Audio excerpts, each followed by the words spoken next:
तो आज मैं बात करने वाला हूँ 4 क्वाड्रेंट्स ऑफ द मार्केट। ये साइकोलॉजिकल एस्पेक्ट से बहुत ही ज़्यादा इम्पोर्टेंट है। अगर आप इस पर्टिकुलर कॉन्सेप्ट को जान लोगे ना एक बार, और अपनी ट्रेडिंग साइकोलॉजिकल एस्पेक्ट्स पे एक बार इसको अप्लाई करके देखोगे ना, I am telling you, within weeks और maybe within 1 month और 2 आप लोग प्रॉफिटेबिलिटी चेज कर सकते हैं। तो मार्केट जो है ना वो 4 क्वाड्रेंट में चलता है। सबसे पहला क्वाड्रेंट है big profits, second is big loss, third is small loss and fourth is small profits. अगर आपने सिर्फ एक चीज़ which is the second quadrant big loss, इसको एलिमिनेट कर दिया ना अपनी ट्रेडिंग से, तो आप कुछ भी कर लो भाई, आप लोग प्रॉफिटेबल ही रहोगे। ठीक है? क्यों?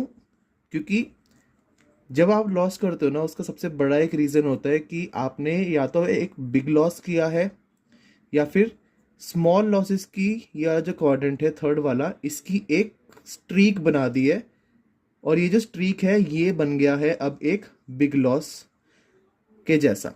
थर्ड क्वाड्रेंट सेकंड क्वाड्रेंट में भी कन्वर्ट हो जाता है। तो आपको सिर्फ ना है कि हमेशा जब भी आप ट्रेड कर रहे हैं तो बिग लॉसेस को जल्द से जल्द काट दो। ठीक है? मतलब स्क्रीन पे बिग लॉसेस होने ही नहीं चाहिए। स्मॉल प्रॉफिट स्मॉल लॉसेस एक दूसरे को नलीफाई कर देंगे। ठीक है? छोटा प्रॉफिट करेंगे, कभी कभी छोटा लॉस होगा, वो एक दूसरे को काट देंगे और आपका जो अकाउंट है वो ब्रेक इवन सस्टेन कर लेगा। लेकिन अगर इसके साथ आपका बिग लॉस इंट्रोड्यूस हो गया एक बार भी, तो उसको रिकवर करने में आपको सबसे पहले क्या चाहिए? एक बिग प्रॉफिट चाहिए। और बिग प्रॉफिट अगर आप चेज करने जाओगे तो वो आपको साइकोलॉजिकल एस्पेक्ट्स पे कहाँ पर ले जाएगा? Revenge trading and over trading. ठीक है? इससे भी हमें बचना है। रिवेंज एंड ओवर ट्रेडिंग के लिए मैं एक वीडियो बनाऊंगा। बट ये जो सेकंड क्वाड्रेंट है ना बिग लॉसेस का, इसको भाई एलिमिनेट कर दो जल्द से जल्द। बिग लॉसेस होने ही नहीं चाहिए बुक। ठीक है?